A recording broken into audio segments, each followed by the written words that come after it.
un peu en perspective. Et d'abord, évidemment, je comprends la frustration qu'on peut avoir les uns et les autres. D'abord, ne reprochez pas à la presse de faire son travail.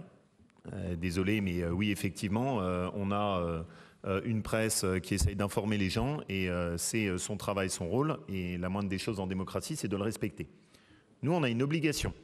Notre obligation, c'est qu'on est encore dans une candidature par rapport au CIO. Il y a effectivement des documents qui sont confidentiels pour l'instant.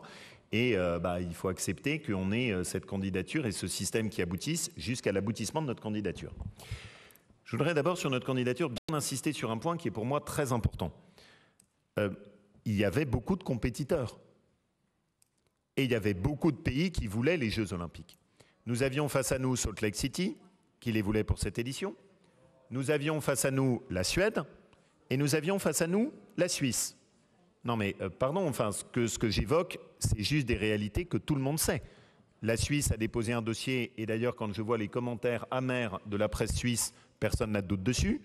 Les Suédois, on est obligé d'avoir une calinothérapie parce qu'ils étaient extrêmement déçus de ne pas avoir leur dossier. Et Salt Lake City souhaitait le faire dans le prolongement de Los Angeles. Donc il y avait beaucoup de candidatures. Et ce qui a été la réussite et le succès de notre candidature, faite en peu de temps, sans débourser des sommes pharaoniques comme celles qui à l'époque avaient été déboursées par la ville de Paris dans des campagnes de communication et des cabinets de communication absolument luxueux, nous on l'a fait tout simplement avec une toute petite équipe ici, sans débourser de l'argent à tort et à raison, et en essayant de porter les choses dans le lien à notre territoire. Avec un soutien massif, je tiens à le rappeler, de tous les élus de la montagne, de tous ceux qui sont les acteurs de la montagne, à l'image de nos moniteurs de ski qui font quand même la fierté du modèle alpin et du modèle de la montagne sur notre territoire, avec le soutien de toutes les associations sportives sur lesquelles vous passez allègrement et qui sont aussi une des fiertés dans notre organisation, et donc avec une vraie implication de l'ensemble de notre territoire de montagne au soutien de cette candidature. Alors, on a eu la chance assez incroyable et rarissime que le CIO a préféré trancher les choses vite, ne pas faire attendre des candidatures dont il considérait que de toute façon, voilà, c'était pas leur heure. Et donc, on a pu avoir cette attribution, mais qui est une chance inouïe pour nous. Ai-je besoin de vous rappeler les humiliations de la candidature d'Annecy ? Ai-je besoin de vous rappeler les divisions qui avaient donné lieu pour les candidatures qui avaient été portées dans le sud des Alpes ?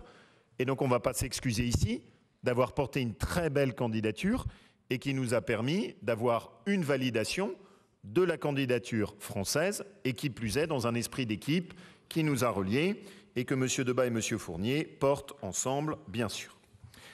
Maintenant, en termes d'objectifs pour nous, quelle est l'ambition ? La première, c'est qu'il faut qu'on arrive jusqu'au bout dans cette candidature. Ça n'a l'air de rien, mais c'est des dossiers extrêmement sérieux. Chaque site doit être analysé. Chaque site doit être expertisé.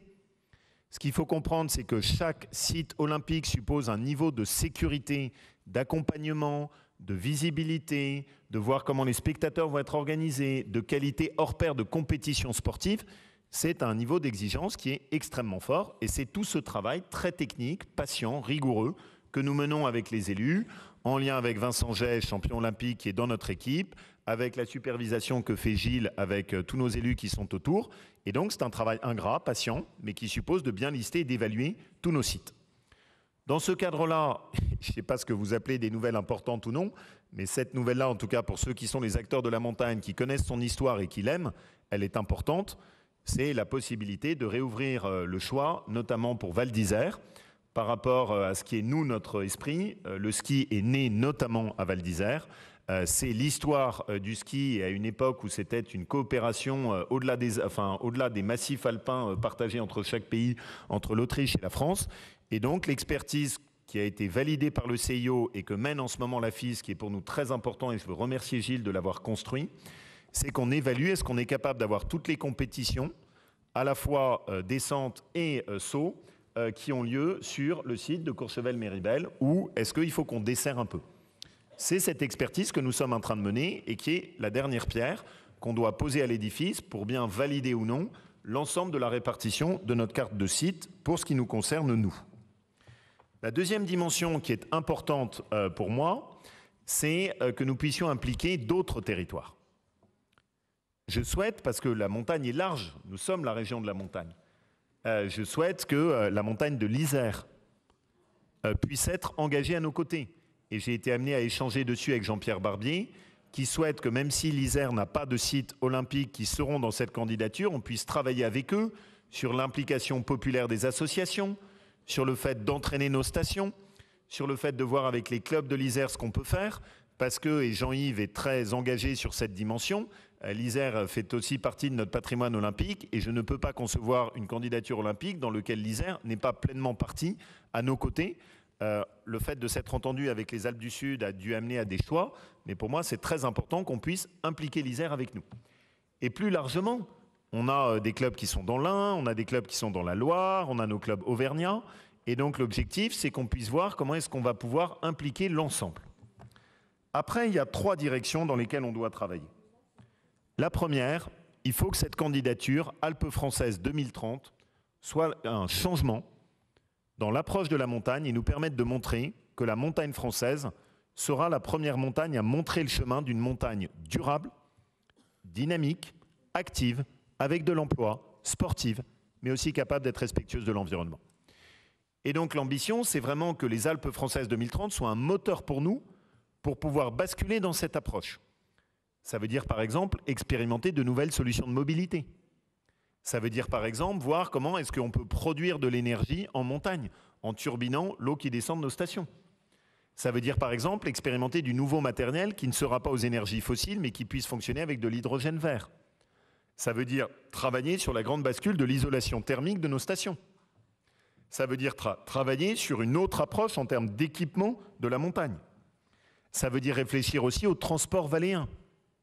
Comment est-ce que notre territoire, qui malheureusement, et je le redis ici, a perdu la place du chemin de fer dans les montagnes, contrairement à la Suisse ou même à l'Autriche, peut retravailler dessus. Quand je vois par exemple que la SNCF prend des rames de TGV et les envoie pour s'amuser à faire semblant de faire de la concurrence en Italie et en Espagne et prive les rames de TGV de possibilité d'accéder dans nos stations aussi bien en Maurienne, Tarentaise qu'en Haute-Savoie, c'est des choses qu'on ne peut pas accepter nous. Et on doit défendre l'idée de dire il faut qu'on puisse accéder à nos stations en mobilité décarbonée. Et quand on voit la folie sur en ce moment la vallée de la Maurienne où on se bat avec Émilie Bonivard et où en gros ils sont en train d'enlever les cailloux qui sont tombés avec un mini tractopelle, même si ça s'améliore, mais quand même, on aimerait que ça aille plus vite, ça fait partie de choix sur lesquels on doit travailler. Et je pense qu'une des solutions d'avenir, sur lesquelles on a d'ailleurs souvent été visionnaire avec Gilles, c'est que pour moi, l'avenir sera le déploiement des ascenseurs valléens, permettant de laisser les voitures en bas de station et de monter avec des dispositifs d'ascenseurs valléens qui permettront petit à petit d'avoir une autre approche des transports et de l'accessibilité à nos stations. Et notre volonté, c'est notamment sur l'ascenseur valléen de Beauzelle, d'apporter cette démonstration d'une approche complètement différente qui éviterait 300 000 voitures par an, ce qui est colossal, et aboutirait à une vraie bascule en termes de vision et d'exemplarité sur l'accessibilité à nos stations. La deuxième chose, c'est que ce sont les Jeux olympiques et paralympiques. Ce sujet-là est fondamental. Et je veux redire ici mon remerciement à Sandrine Schex, qui a travaillé énormément sur ces sujets, en faisant en sorte que cette politique qui n'existait pas à la région soit maintenant installée. Ces Jeux olympiques et paralympiques doivent être pour nous le tournant d'une totale implication du handicap au même niveau, dans la même approche par rapport au sport et à la compétition. Et en plus, nous avons la chance inouïe d'avoir une championne qui est lumineuse. Marie Bochet est une fille extraordinaire, issue du Beaufortin, avec un caractère fabuleux, qui est un modèle d'énergie, de caractère, de détermination. Elle a joué un rôle déterminant dans l'obtention de notre candidature. Ça doit être la candidature des Jeux olympiques et paralympiques, mis exactement sur un pied d'égalité. Et ça, c'est un gros travail. Parce que les habitudes aidant, les tendances des sponsors, la tendance naturelle sur les compétitions sportives, la tendance du public, c'est de ne pas le mettre de la même manière. Et donc pour nous, et Sandrine Schex, ça fait vraiment partie de la ligne directrice que je souhaite qu'on se fixe, nous devons avoir un système dans lequel ces Jeux olympiques montrent vraiment un changement avec la pleine intégration olympique et paralympique. Et la troisième dimension, qui est celle qui nous tient tous à cœur. Le ski, la montagne, c'est un espace extraordinaire. C'est un espace où on grandit.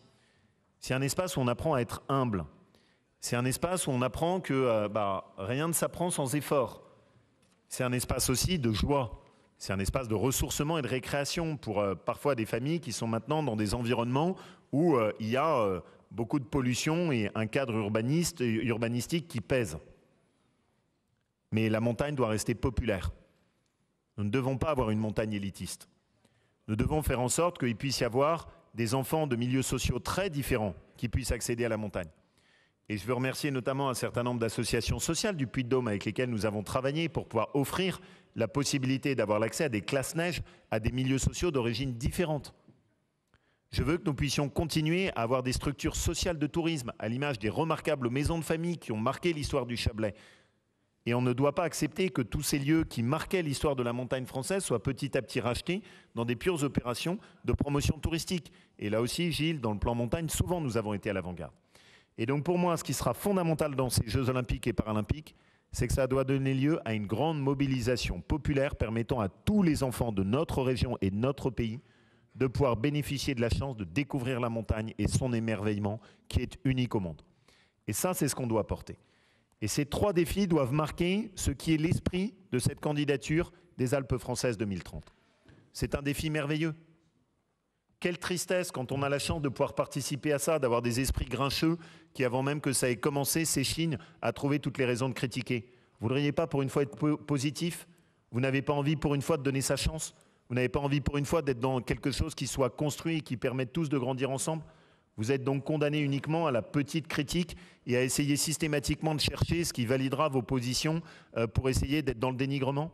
Vous n'avez pas envie pour une fois d'être aux côtés de toutes ces associations, tous ces gens qui font vivre la montagne et qui ont envie de la partager? C'est ça le grand rendez-vous des Alpes françaises 2030. Donner une grande bouffée d'oxygène, donner une grande bouffée de fierté, avoir à travers ce détonateur la possibilité de prendre ce tournant que la montagne doit prendre, mais qu'elle ne doit pas prendre contre la montagne, mais pour la montagne. C'est ça l'esprit de la candidature des Alpes françaises 2030.